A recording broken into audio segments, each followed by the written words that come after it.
ವೀಕ್ಷಕರಿಗೆಲ್ಲ ನಮಸ್ಕಾರ. ಭಕ್ತಿ ಭಂಡಾರ ಯೂಟ್ಯೂಬ್ ಚಾನಲ್ಗೆ ತಮಗೆಲ್ಲ ಸ್ವಾಗತ.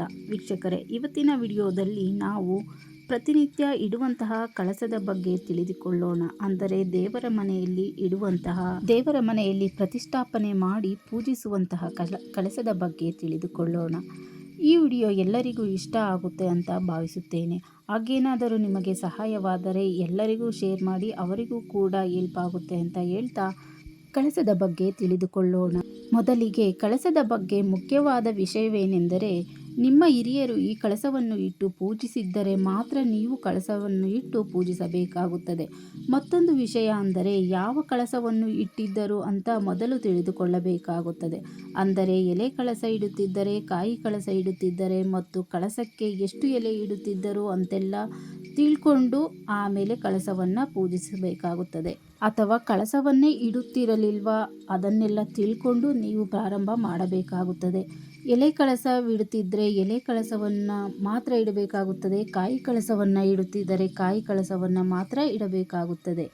ಇನ್ನು ನಮ್ಮ ಹಿರೀಕರು ಎಲೆ ಕಳಸ ಇಡುತ್ತಿದ್ದರು, ಈಗ ನಾವು ಕಾಯಿ ಕಳಸ ಇಟ್ಟು ಪೂಜೆ ಮಾಡುತ್ತೇವೆ ಅಥವಾ ಕಾಯಿ ಕಳಸ ಇಟ್ಟು ಪೂಜೆ ಮಾಡೋ ಆಸೆ ಇದೆ ಅನ್ನೋರು ಯಾರಾದರೂ ಹಿರಿಯರನ್ನು ಅಥವಾ ಪುರೋಹಿತರನ್ನು ಕೇಳಿ ಅವರು ಇಡಬಹುದು ಅಂತ ಹೇಳಿದರೆ ಮಾತ್ರ ಕಾಯಿ ಕಳಸವನ್ನು ಇಟ್ಟು ಪೂಜೆ ಮಾಡಬಹುದು. ಇನ್ನು ಈ ಶಾಶ್ವತ ಕಳಶ ಅಥವಾ ನಿತ್ಯ ಕಳಸ ಅಂತ ಏನು ಕರಿತೀವಿ, ಇದನ್ನು ಸಾಮಾನ್ಯವಾಗಿ ಎಲ್ಲರೂ ಇಟ್ಟಿರ್ತಾರೆ. ಆದರೆ ಯಾವ ಕಳಸವನ್ನು ಇಡಬೇಕು ಅಂತ ಮೊದಲು ತಿಳ್ಕೊಳ್ಬೇಕಾಗುತ್ತೆ. ಅಂದರೆ ಯಾವ ಲೋಹದಿಂದ ಮಾಡಿದ ಕಳಸ, ಸ್ಟೀಲ್ ಕಳಸವನ್ನು ಹೊರತುಪಡಿಸಿ ಬೇರೆ ಕಳಸವನ್ನು ಇಡಬಹುದು. ಅಂದರೆ ತಾಮ್ರ, ಹಿತ್ತಾಳೆ, ಕಂಚು, ಬೆಳ್ಳಿ, ಶಕ್ತಿ ಇರುವವರು ಬಂಗಾರದ ಕಳಸವನ್ನು ಇಟ್ಟು ಕೂಡ ಪೂಜೆಯನ್ನು ಮಾಡಬಹುದು. ಹೀಗೆ ಕಳಸಕ್ಕೆ ಇಡುವ ಕಾಯಿ ಮತ್ತು ಎಲೆಗಳ ಬಗ್ಗೆ ತಿಳಿದುಕೊಳ್ಳೋಣ. ಕಳಸಕ್ಕೆ ಇಡುವಂತಹ ಕಾಯಿಗೆ ಜುಟ್ಟು ಪೂರ್ತಿಯಾಗಿ ಇರಬೇಕು ಅಂತ ಕೆಲವರು ಹೇಳ್ತಾರೆ. ಕೆಲವರು ಅಂದರೆ ತೆಂಗಿನಕಾಯಿ ಕಣ್ಣು ಕಾಣಬಾರದು ಅಂತ ಕೆಲವರು ಹೇಳ್ತಾರೆ. ಕೆಲವರು ಕಾಣಬಹುದು ಅಂತ ಕೂಡ ಹೇಳ್ತಾರೆ. ಇದು ಅವರವರ ಸಂಪ್ರದಾಯಕ್ಕೆ ಬಿಟ್ಟಂಥದ್ದು. ಆದರೆ ಕಣ್ಣು ಕಾಣೋ ಥರ ಇಟ್ಟರೆ ನಮಗೆ ಮುಖ ಅಂತ ಗೊತ್ತಾಗುತ್ತೆ. ಅಂದರೆ ಹಿಂದೆ ಭಾಗ ಯಾವುದು, ಮುಂದೆ ಭಾಗ ಯಾವುದು ಅಂತ ಕ್ಲೀನಾಗಿ ಗೊತ್ತಾಗುತ್ತೆ. ಮತ್ತು ಕಳಸಕ್ಕೆ ಇಟ್ಟ ತೆಂಗಿನಕಾಯಿ ಕಣ್ಣು ಕಾಣಬಾರದು ಅಂತ ಯಾಕೆ ಹೇಳ್ತಾರೆ ಅಂದರೆ, ತುಂಬ ದಿನ ಕಾಯಿಯನ್ನು ಕಳಸಕ್ಕೆ ಇಡೋ ಕಾರಣ, ಅಂದರೆ ಕಳಸಕ್ಕೆ ಕಾಯಿ ಇಟ್ಟು ತುಂಬ ದಿನ ಹಾಗೆ ಬಿಟ್ಬಿಡ್ತಾರೆ. ಅದು ಬೇಗ ಕೆಡಬಾರ್ದು, ಅಂದರೆ ಬೇಗ ಕೊಳ್ತೋಗಬಾರ್ದು ಅನ್ನೋ ಕಾರಣಕ್ಕೋಸ್ಕರ ಪೂರ್ತಿಯಾಗಿ ಜುಟ್ಟಿರೋಂಥ ಕಾಯಿನ ಇಡ್ತಾರೆ. ಆದರೆ ಕಳಸಕ್ಕೆ ಇಟ್ಟ ಕಾಯಿಯನ್ನು 15 ದಿನಕ್ಕೊಮ್ಮೆ ಅಥವಾ ತಿಂಗಳಿಗೊಮ್ಮೆ ಬದಲಿಸುವ ಪದ್ಧತಿ ಇರುತ್ತೆ. ಅಂದರೆ ಕೆಲವರು ಅಮಾವಾಸ್ಯೆಯಿಂದ ಅಮಾವಾಸ್ಯೆಗೆ ಬದಲಿಸುವ ಪದ್ಧತಿ ಇರುತ್ತೆ. ಇನ್ನೂ ಕೆಲವೊಬ್ಬರು ಹುಣ್ಣಿಮೆಯಿಂದ ಹುಣ್ಣಿಮೆ ಬದಲಿಸುವ ಪದ್ಧತಿ ಇರುತ್ತೆ. ಇನ್ನೂ ಕೆಲವರು ಕಳಸಕ್ಕೆ ಇಟ್ಟ ತೆಂಗಿನಕಾಯಿ ನೀರು ಬತ್ತೋವರೆಗೂ ಇಟ್ಟು ಆಮೇಲೆ ಬದಲಿಸುವ ಪದ್ಧತಿ ಇರುತ್ತೆ. ಆದರೆ ಅಮಾವಾಸ್ಯೆ, ಹುಣ್ಣಿಮೆ, ಮಂಗಳವಾರ, ಶುಕ್ರವಾರ ಇಂಥ ದಿನಗಳಲ್ಲಿ ಕಳಸವನ್ನು ಕದಿಲಿಸಬಾರದು. ಇನ್ನು ದೈವಿಕ ಕಳಸವನ್ನು ಇಟ್ಟಾಗ ಅದು 48 ದಿನಗಳ ಕಾಲ ಹಾಗೆ ಇರುತ್ತೆ. ಅಂಥ ಸಮಯದಲ್ಲಿ ಕಣ್ಣು ಕಾಣೋ ಥರ ಇಟ್ಟರೆ ಕಾಯಿ ಬೇಗ ಕಳಿತೋಗುತ್ತೆ ಅನ್ನೋ ಕಾರಣಕ್ಕೆ ಕಣ್ಣು ಕಾಣದೆ ಪೂರ್ತಿಯಾಗಿ ಜುಟ್ಟು ಇರುವ ಕಾಯಿಯನ್ನು ಇಡಬೇಕಾಗುತ್ತೆ. ಇದಕ್ಕೆಲ್ಲ ಉತ್ತಮವಾದದ್ದು ಅಂದರೆ, ತುಂಬ ಹಸಿಯಾಗಿರೋ ತೆಂಗಿನಕಾಯಿಯನ್ನು ಇಡದೆ ಹಣ್ಣಾಗಿರೋಂಥ, ಅಂದರೆ ಉದುರುಕಾಯಿ ಅಂತ ಹೇಳ್ತಾರಲ್ವ, ಅದು ಮರದಿಂದ ಚೆನ್ನಾಗಿ ಬಲಿತು ಕೆಳಗೆ ಬೀಳುತ್ತೆ ಅಂಥ ಕಾಯಿಯನ್ನು ಇಟ್ಟರೆ ಎಷ್ಟೇ ತಿಂಗಳುಗಳು ಆದರೂ ಕೆಡುವುದಿಲ್ಲ. ಇನ್ನು ಕಳಸಕ್ಕೆ ಇಡುವ ಎಲೆಯ ಬಗ್ಗೆ ತಿಳಿಯುವುದಾದರೆ, ಕಳಸಕ್ಕೆ ವಿಳೆದೆಲೆ ಇಟ್ಟರೆ ತುಂಬ ಶ್ರೇಷ್ಠ. ಹಾಗೆ ಮಾವಿನ ಎಲೆ ಕೂಡ ಇಡಬಹುದು. ಇನ್ನು ಕೆಲವೊಬ್ಬರು 3 ಎಲೆಯನ್ನು ಇಡ್ತಾರೆ, ಕೆಲವೊಬ್ಬರು 5 ಎಲೆಯನ್ನು ಇಡುತ್ತಾರೆ, ಕೆಲವೊಬ್ಬರು 9 ಎಲೆಯನ್ನು ಇಡುತ್ತಾರೆ. ಕಳಸಕ್ಕೆ 5 ಎಲೆ ಇಡುವುದು ಉತ್ತಮ ಅನಿಸುತ್ತೆ.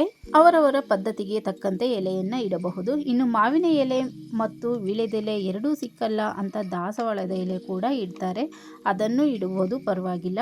ಇನ್ನು ಕಳಸದ ಬಗ್ಗೆ ಮುಖ್ಯವಾಗಿ ಗಮನದಲ್ಲಿ ಇಟ್ಟುಕೊಳ್ಳಬೇಕಾಗಿರುವ ವಿಷಯವೆಂದರೆ, ನೀವು ಲಕ್ಷ್ಮೀ ಕಳಶವನ್ನು ಇಟ್ಟಿದ್ದೀರಾ, ಮನೆಯ ಕಳಸವನ್ನು ಇಟ್ಟಿದ್ದೀರಾ ನೋಡ್ಕೊಳ್ಳಿ.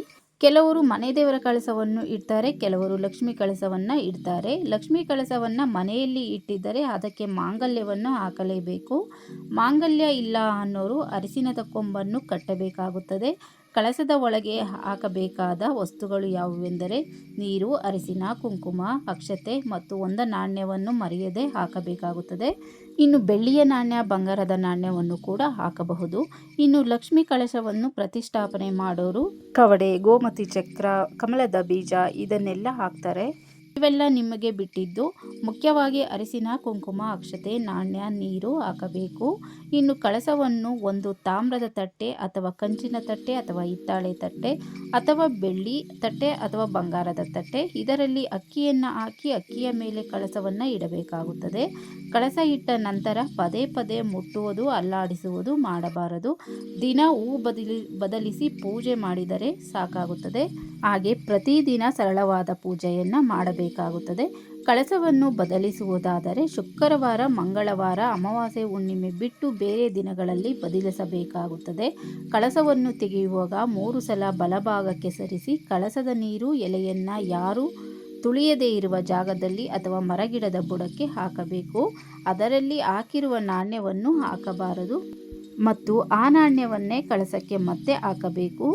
ಇನ್ನು ಕಳಸವನ್ನು ಪ್ರತಿಷ್ಠಾಪನೆ ಮಾಡಿದರೆ ಮಡಿ ಮೈಲಿಗೆಯಿಂದ ಪೂಜೆಯನ್ನು ಮಾಡಬೇಕಾಗುತ್ತದೆ. ಇಲ್ಲ ನಾವು ಪ್ರತಿದಿನ ಪೂಜೆ ಮಾಡೋಲ್ಲ, ವಾರ ಅಂದರೆ ಶುಕ್ರವಾರ, ಮಂಗಳವಾರ ಈ ಥರ ದಿನಗಳಲ್ಲಿ ಪೂಜೆ ಮಾಡುತ್ತೀವಿ ಅನ್ನೋರು ಕಳಸಕ್ಕೆ ಪೂಜೆ ಮಾಡಿದ ದಿನ ಮಾಂಸಾಹಾರವನ್ನು ತ್ಯಜಿಸಬೇಕಾಗುತ್ತದೆ. ಕಳಸಕ್ಕೆ ಇಟ್ಟ ಕಾಯಿಯನ್ನು ಬದಲಿಸಿದರೆ ಆ ಕಾಯಿಯಿಂದ ಏನಾದರೂ ಸಿಹಿ ಪದಾರ್ಥವನ್ನು ಮಾಡಿ ಮನೆಯವರು ಸೇವಿಸಬೇಕಾಗುತ್ತದೆ. ಹಾಗೆ ಬೇರೆಯವರಿಗೆ ಕೊಡಲೇಬಾರದು. ಅಕಸ್ಮಾತ್ ಮನೆಯಲ್ಲಿ ಮಾಡಿರುವ ಪದಾರ್ಥ ಇನ್ನೂ ಇದೆ, ಮನೆಯವರೆಲ್ಲ ತಿಂದು ಇನ್ನೂ ಮಿಕ್ಕಿದೆ ಪ್ರಸಾದ, ತೆಂಗಿನಕಾಯಿಯ ಪ್ರಸಾದ ಅನ್ನುವುದಾದರೆ ಆ ಪ್ರಸಾದವನ್ನು, ಮಿಕ್ಕಿರುವ ಪ್ರಸಾದವನ್ನು ದನಕರುಗಳಿಗೆ ಕೊಡಬಹುದು. ಅಕಸ್ಮಾತ್ ದನಗಳು ಇಲ್ಲ, ಸಿಗುತ್ತಿಲ್ಲ, ನಮಗೆ ಸಿಗಲ್ಲ ಅನ್ನೋರು ಆ ಮರಗಿಡಗಳ ಕೆಳಗೆ ಹಾಕಬಹುದು ಅಥವಾ ಪ್ರಾಣಿ ಪಕ್ಷಿಗಳಿಗೆ ಕೊಡಬಹುದು. ವೀಕ್ಷಕರೇ, ಈ ಮಾಹಿತಿ ನಿಮಗೆಲ್ಲ ಇಷ್ಟ ಆಗಿದೆ ಅಂತ ಅನ್ಕೊತೀನಿ. ಇಷ್ಟ ಆದರೆ ದಯವಿಟ್ಟು ಒಂದು ಲೈಕ್ ಮಾಡಿ. ಹಾಗೆ ಯಾರೆಲ್ಲ ನೋಡುತ್ತಿದ್ದೀರೋ ದಯವಿಟ್ಟು ಸಬ್ಸ್ಕ್ರೈಬ್ ಮಾಡ್ಕೊಂಡು ಸಪೋರ್ಟ್ ಮಾಡಿ ಅಂತ ಕೇಳುತ್ತಾ ಇವತ್ತಿನ ವಿಡಿಯೋವನ್ನು ಮುಗಿಸುತ್ತಿದ್ದೇನೆ. ಮತ್ತೊಂದು ವಿಡಿಯೋ ಜೊತೆ ಸಿಗೋಣ ಅಂತ ಹೇಳ್ತಾ ಧನ್ಯವಾದಗಳು.